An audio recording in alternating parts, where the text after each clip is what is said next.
Hello, everybody. Welcome back. We've been talking about anxiety and panic attacks. And first off, I want to let you know that anxiety is not listed or not recognized in the DSM 5. And what the DSM 5 is that's the Diagnostic and Statistical Manual of Mental Disorders, put out by the APA, the American Psychological Association. All right. So first off, I wanted to let you know that, uh, so that way it'll give you a better understanding of what we're talking about here, and some of the ways that I'm going to be explaining some of this stuff to you. I'm also going to be explaining, somewhere in the future that some of the symptoms that you would see with anxiety. And I also wanted to let you know right off Jump Street that anxiety and panic attacks are both two separate things, all right?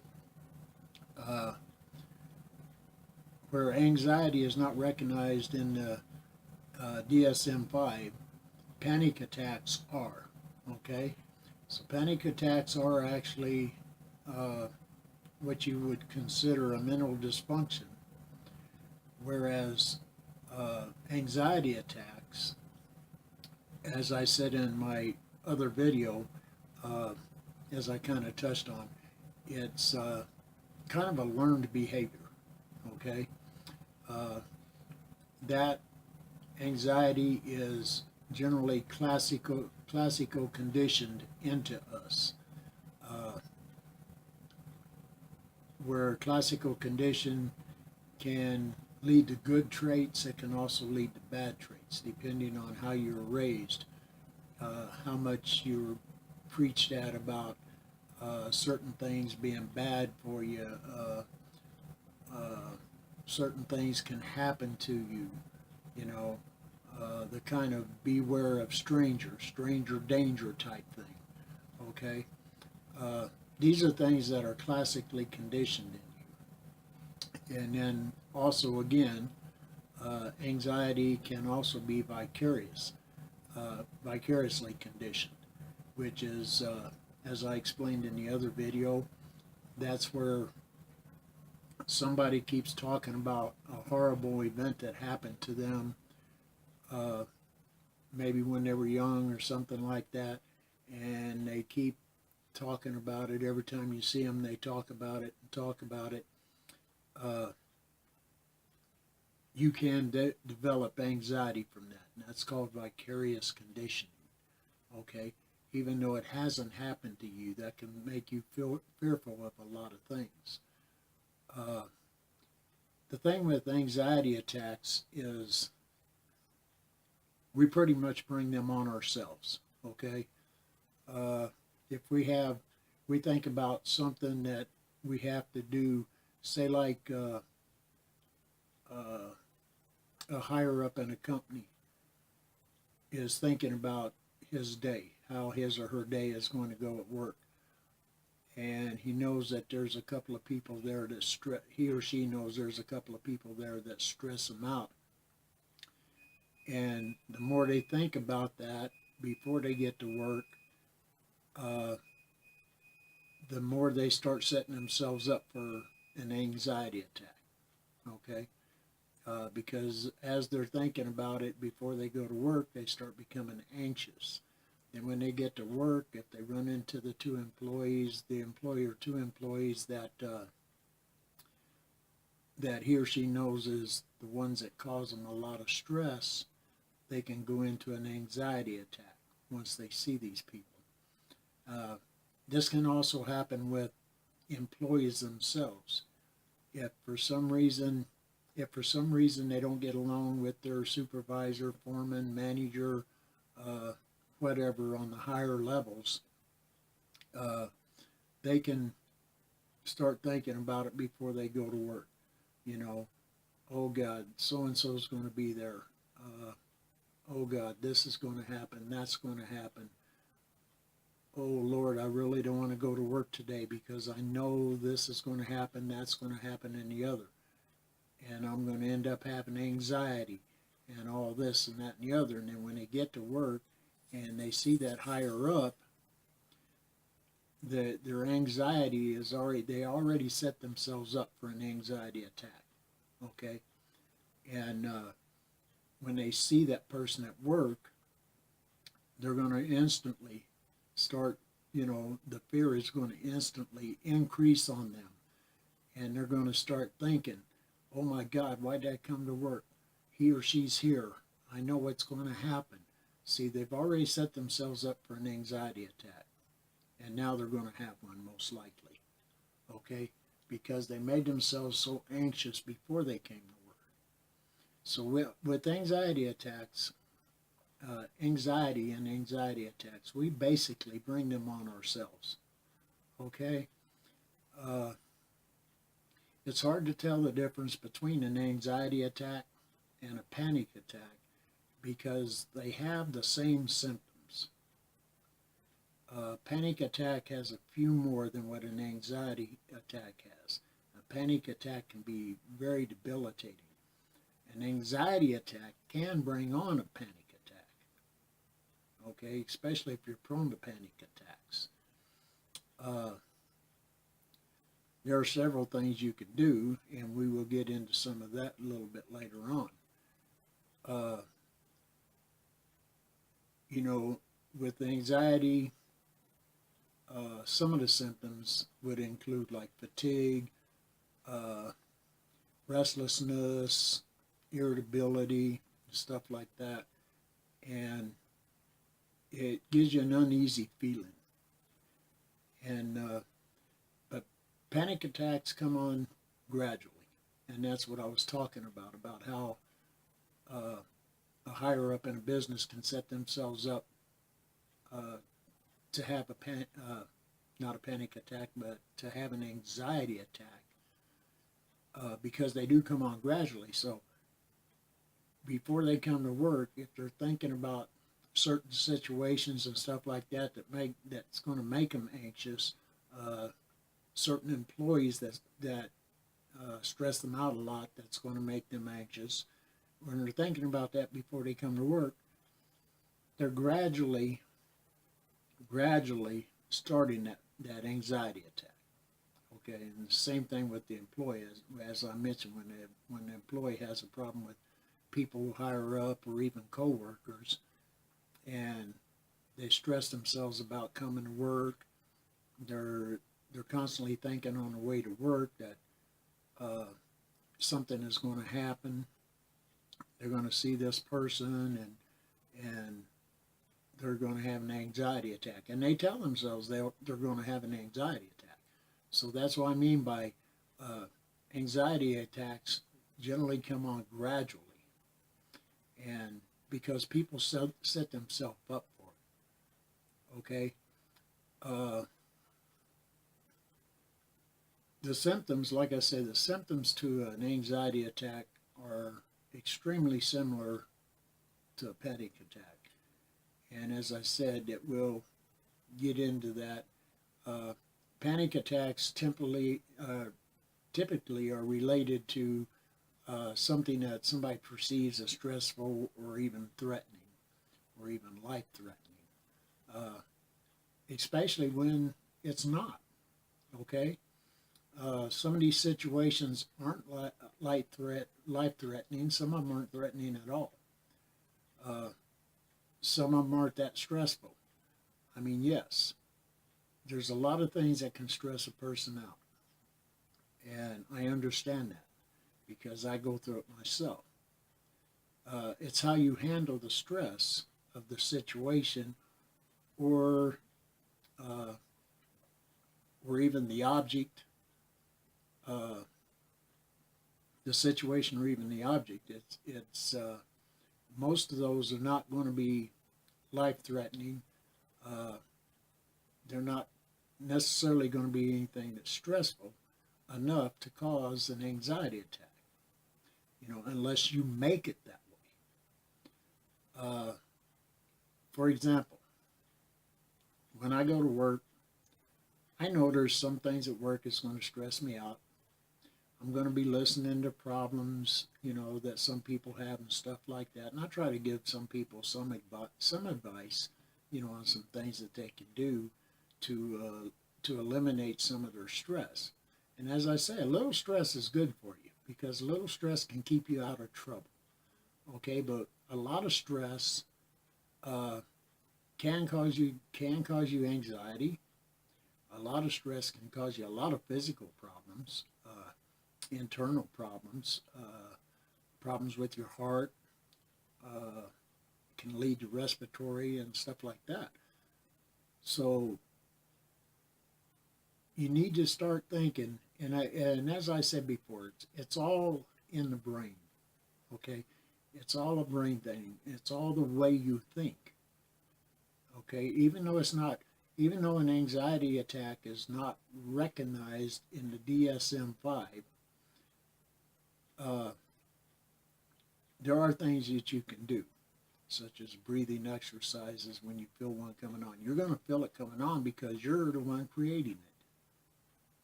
You create your own anxiety, okay?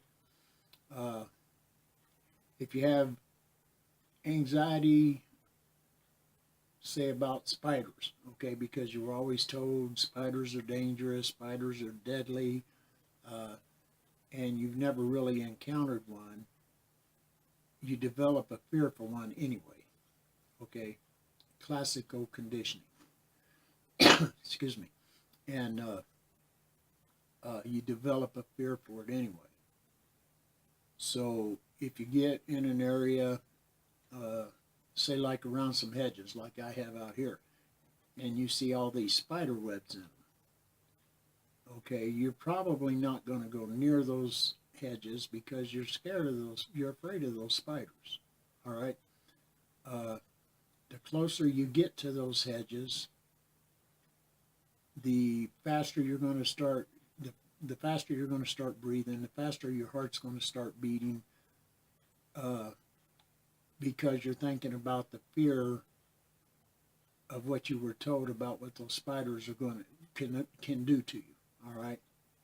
Now spiders are not threatening. I mean, yes, there's some poison spiders out there, black widows, brown recluse, things like that that you do need to be careful of, that you do need to be aware of, and a little bit anxious of, but not very anxious. Uh, but in general, most of these spiders, like in hedges, aren't going to hurt you. Daddy longlegs, I've seen people so afraid of those. And those things are not going to hurt you at all. All right? Uh, Spiders are actually good to have around because they eat smaller insects. Flies, mosquitoes get trapped in their web, they eat them. Uh, they eat these little insects. So they're good to have around, really. But as you're approaching those hedges and those spider webs, you start constantly thinking about what you've been told about what spiders are going to do to you, and and you can cause yourself an anxiety attack because you're already getting anxious because you're building yourself up to it. It's the same thing with uh, let's say walking down a dark alley. You know, if your mind can play tricks on you at night.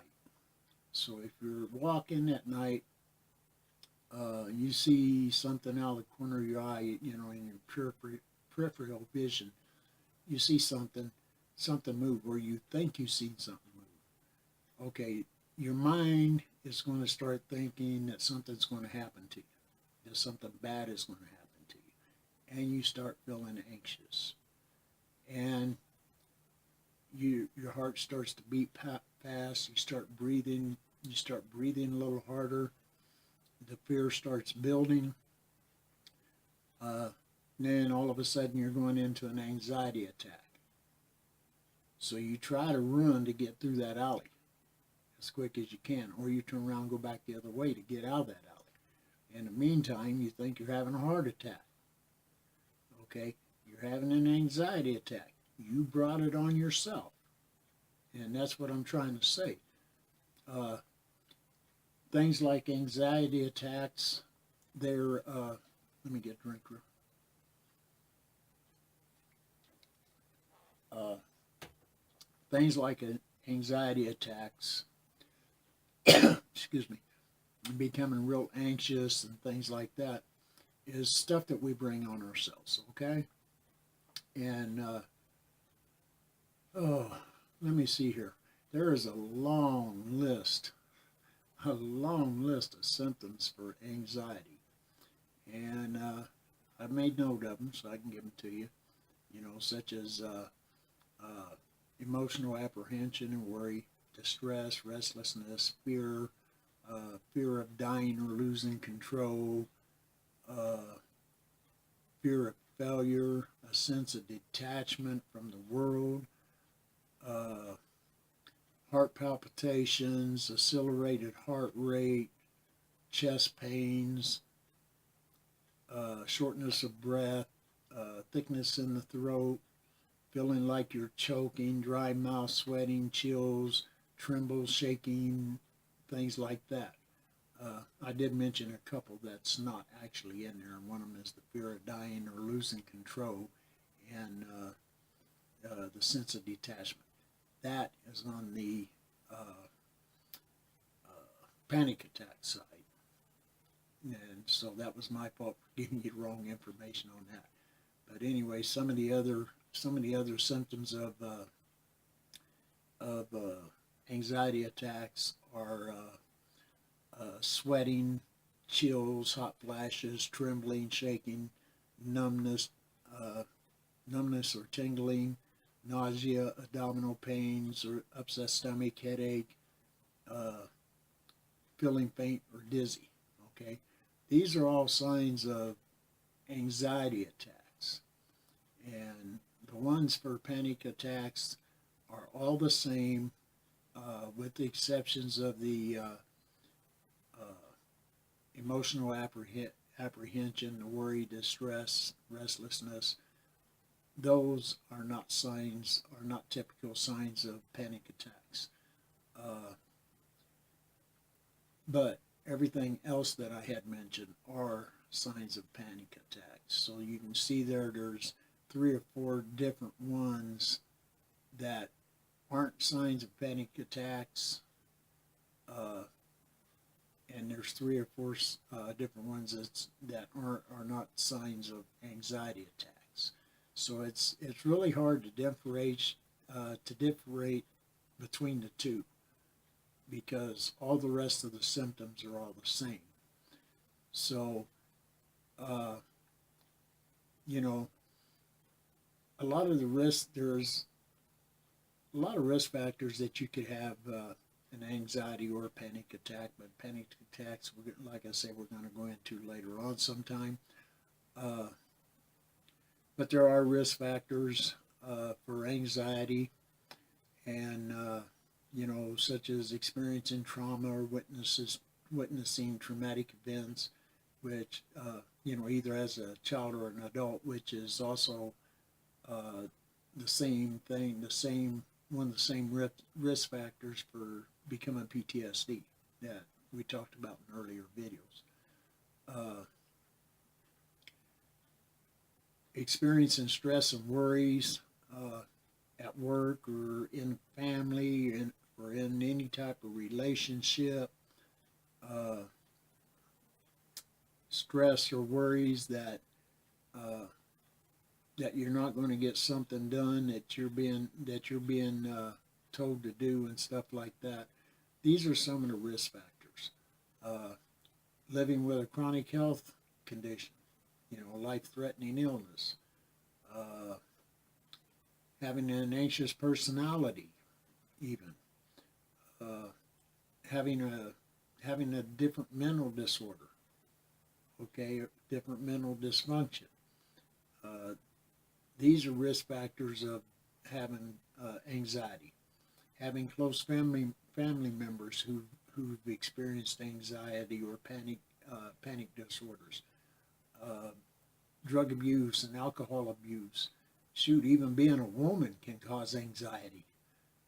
And I know you probably think that's funny, yeah, but it's true. Excuse me again. So anyway, these are a lot of things about anxiety. And as I was saying, anxiety is something that we bring on ourselves, okay? Because anxiety anxiety attacks come on gradually, and that's because of the way we think. We have to change our way of thinking, all right? Not everything that you're anxious about is going to hurt or kill you. A lot of the stressful situations that you're in, yes, they're going to cause a little bit of stress, but how you handle that stress is what's going to help prevent you from having an anxiety attack. So I'm not trying to say that people are stupid or anything. It's just the way people think. It's bred into us. You know, it's the way we were trained to think. So when you're trained to think a particular way, you're going to think that way until something changes it. And usually the only thing that can change your way of thinking is you. All right? Nobody else can do that for you. You know, they can help you talk it out. They can help you through it, talk through it. But you have to change your way of thinking. You have to basically, like I've said before, you basically rewire your brain. You basically rewire your brain the way you think. Okay, if you start thinking about these things that you're afraid of, these things that make you anxious, if you start thinking about them, start thinking about them in different ways. You know, think about them as not being as harmful as you think, or as harmful as you have been led to believe they are. Then you can change your way of thinking. So anyway, this video is kind of long here. I knew it would be, but we'll get back into it again.